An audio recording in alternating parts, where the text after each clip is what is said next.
Kami ucapkan selamat datang dalam FGD penelitian dengan tema konsep ideal benefit sharing dalam pembagian royalti hak cipta musik dan lagu pada commercial event live performance dengan atau tanpa izin.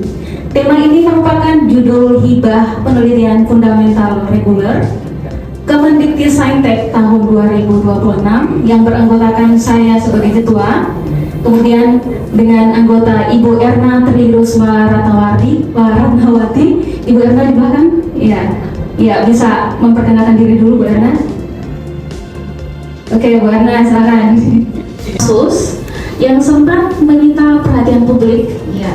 Jadi di tahun 2005 seperti kasusnya Agnes Mo yang digugat oleh pencipta lagu Ari Bias karena menyanyikan lagunya dalam konser tanpa izin.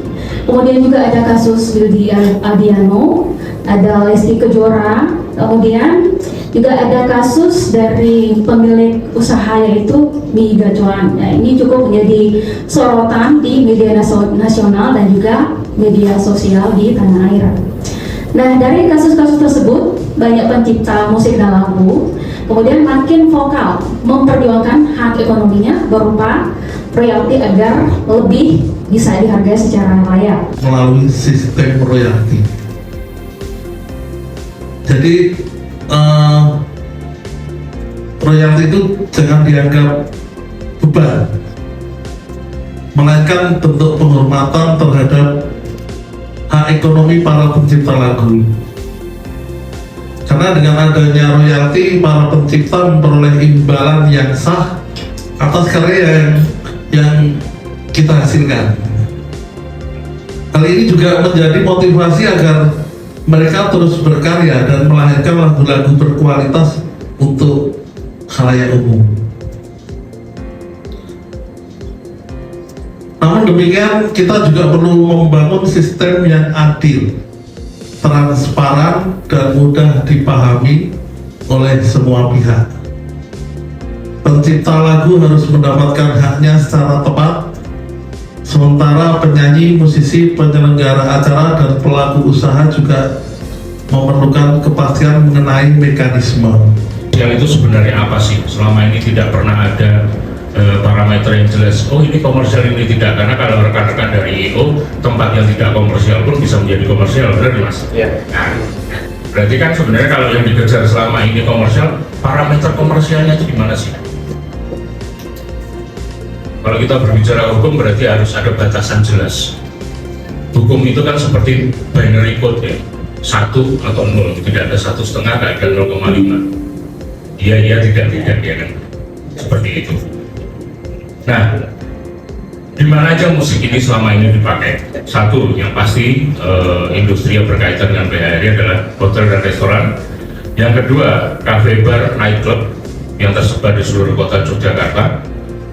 Itu juga beberapa menjadi anggota kami sebagai anggota affiliate. Jadi selain hotel, resto, kita juga ada affiliate member.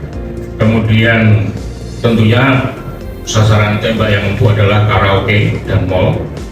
Nah, sumber dana yang paling gede itu. Selanjutnya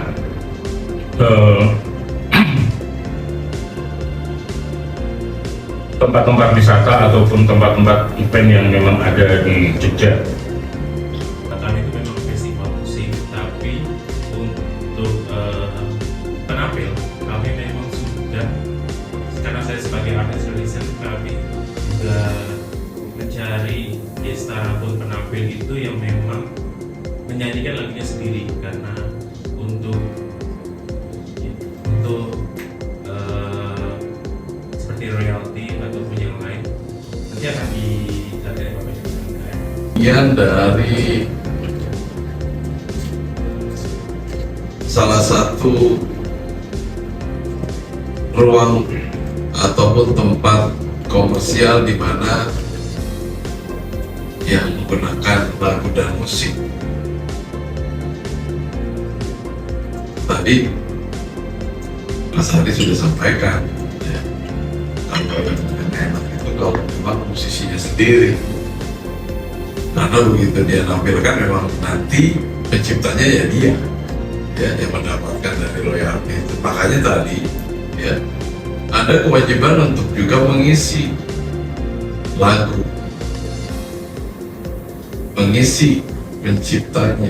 Kenapa? Karena di situ berbagai basis klaim yang akan diberikan. Nah, kalau ini tidak diisi, ya, maka nanti akan masuk kepada unclaim, akan berisiko dan merugikan. Karena kalau live event itu sudah ketahuan, itu lagu nggak mungkin tanpa pencipta ya mas ya. Nggak mungkin lagu tanpa pencipta, gitu. Kecuali memang dikatakan bagian unik. LMKN itu ya karena saya harus sampaikan kami ini belum genap setahun, nanti bulan depan itu diangkat memang karena juga ada keramaian.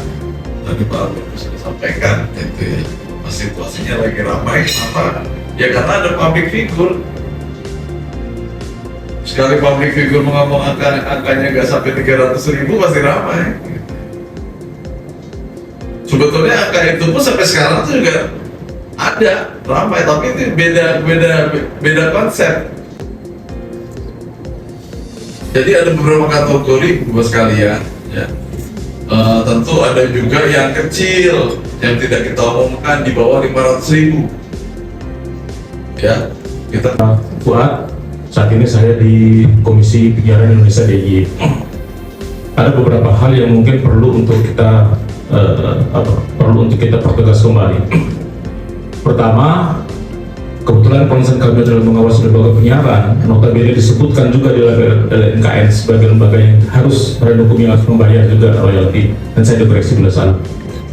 Jadi setidaknya ada 3 hal yang mungkin bisa kita identifikasi problem yang muncul ketika ada kewajiban pembebanan lagi kepada lembaga penyiaran. Pertama, muncul ketakutan dari lembaga penyiaran televisi dan radio, karena ini sempat bergulir di 2025, kebetulan kami intens untuk mendiskusikan itu. Ada kemungkinan double payment,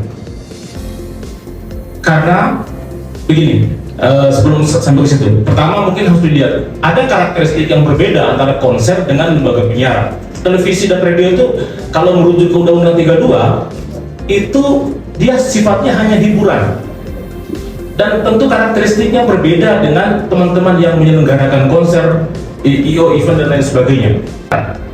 Televisi dan radio yang disebutkan juga sebagai pihak yang harus membayar royalti itu, nasibnya mereka apakah ini juga menjadi sesuatu yang dicermati oleh teman-teman di LMKN? Saya kira itu, Bu Moderator. Terima kasih. Saya akhiri. Assalamualaikum warahmatullahi wabarakatuh.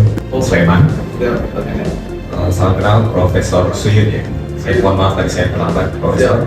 Jadi diskusi ini juga beberapa waktu sebelumnya sudah pernah kita adakan ya, Pak Alden ya, dengan pihak-pihak yang lain juga untuk pencerahan kita. Memang menjadi diskusi yang lumayan hangat berkaitan dengan LMKN ini. Nah, pertanyaan saya yang pertama adalah berkaitan tentang, mohon maaf kalau tadi sudah dibahas, berkaitan tentang membayar iuran ya, atau istilahnya apa ya, royalti ke LMKN itu ketika kita sudah melakukan pembayaran tahunan. Apakah di tiap-tiap eventnya nanti kita perlu juga mengurus atau mungkin ada biaya-biaya yang lain? Dan sekiranya memang ada, apakah saya tahu mungkin ini dasarnya ada undang-undangnya gitu ya, Prof ya. Cuman supaya memudahkan kita yang di lapangan bisa ada matriksnya nggak? Jadi kita bisa langsung melihat, oh kalau kategorinya seperti ini, apa saja yang perlu saya bayar atau apa saja yang perlu saya urus? Anda, you mau bikin event di conference Alana misalnya, ya, silakan. You harus pastikan ini under license, sudah dibayar oleh IO-nya, IO-nya Pak Hari ini. Jadi yang bayar sesuai putusan MK juga adalah event organizer. Kasus Agnes Monica yang sudah putusan kasasi berkekuatan hukum tetap juga dibayar. Bayar royalti. Ya, dalam konteks Tamas tadi saya pikir nanti jangan-jangan malah lagu asing yang laku karena regulasi kita terlalu rumit gitu. Itu juga merugikan. Tampaknya maunya bagus, benefit sharing hasilnya nggak bagus gitu kan. Jadi dari saya masukan untuk teman kami, teman sejawat ini yang meneliti itu kaitannya untuk apa supaya penelitian yang bagus itu ya memang hasilnya bagus, rekomendasi nanti syukur kementerian bagus, tapi lebih bagus kalau semoga selesai tepat waktu kan gitu. Kemudian untuk 3 narasumber yang lain, biar Mas Willy ngantuk Mas Willy. Dengan aturan seperti ini, ya, regulasi seperti ini yang tadi disampaikan oleh Pak Dika, itu kira-kira memberatkan atau tidak memberatkan? Kalau bagi Mas Albertus atau dari PHRI Sleman tadi, dengan aturan ini kemudian menjadi apa ya, menambah ongkos operasional restoran atau kafenya atau tidak? Ya, Justru itu sekarang menjadi komoditas. Salah satunya adalah mungkin kalau kita tahu, kalau yang go internasional itu adalah kita tahu ada sekarang ini satu genre baru yang diciptakan di Indonesia, namanya Indobounce, Wisnu Santika. Itu kan sebenarnya di dalamnya ada grup-grup dangdut. Nah sekarang tuh moral yang terakhir kemarin, statement mereka, kita mau ngundang DJ bukan karena dia dari Indonesia, tapi Indonesia bisa bawa apa? Salah satunya adalah Indobounce. Jadi kalau dibilang dangdut marginal, tidak, karena dangdut itu sekarang go internasional. Walaupun hanya sekelumit groove di dalam lagunya, tapi itu sudah diakui. Jadi Indonesia itu adalah negara dangdut. Jadi harga cuma 50.000 aja sudah teriak-teriak semua, karena memang sini kan banyak mahasiswa dan anak-anak sekolah gitu. Kita juga menyesuaikan dengan BMR juga dengan di Jogja, karena J-pop adalah salah satu festival musik yang lumayan dituju sama teman-teman dari luar kota. Jadinya memang mungkin sudah banyak kebosanan juga di Jakarta, itu tuh banyak festival, tapi yang kayak di Jogja yang menampilkan vibes-nya atau suasana itu berbeda, memang cuma di Jogja gitu Bang. Jadi memang kayaknya juga mau kita ngasih mahal untuk yang di luar kota, oke, tapi yang di dalam kota sendiri juga kasihan, karena memang kita masih harus menanggung beban biaya artis, red card-nya mereka, belum transportnya, jadinya terus belum juga nanti di pajak penghasilan, kemudian di persewaan venue, jadi ya lumayan memberatkan juga sih gitu. Dengan adanya RMKN ini tambahan pasti ada ya, walaupun nggak terlalu besar, tapi di luar OMR kita ada tambahan. Cuma karena Segidon itu kan band lama ya, jadi banyak album-album yang sama produser. Sebelum adanya digital, album kita sama produser, jadi master kita sama mereka. Jadi dari LMKN masuk ke pemilih master dulu, baru ke royalti ke band.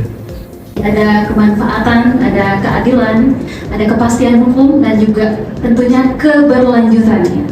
Jadi keberlanjutan bagi semua stakeholder terkait, baik itu dari pencipta lagu dan juga musik, kemudian dari teman-teman pemilik usaha ya. Jadi dalam hal ini telah hadir di sini ada PHRI Sleman, kemudian dari penyelenggara live event dari Cherry Pop ya, kemudian teman-teman yang sudah hadir di sini juga yang memang mewakili ya. Jadi ada dari lembaga penyiaran, kemudian dari radio dan sebagainya. Yang kita berharap bahwa dari diskusi kita hari ini tujuannya adalah supaya industri musik Indonesia saat ini tetap berkelanjutan, yang mana jika ada aturan yang jelas, keadilan, kemanfaatan, dan juga kepastian hukum itu akan tercipta bagi semua pihak. Jadi tadi ada keluhan ya dari pihak terkait dengan royalti yang dianggap masih memberatkan karena 2%. Nah mungkin tadi masukannya barangkali informasi ini bisa dibawa sama Prof Suyut, bisa barangkali ya.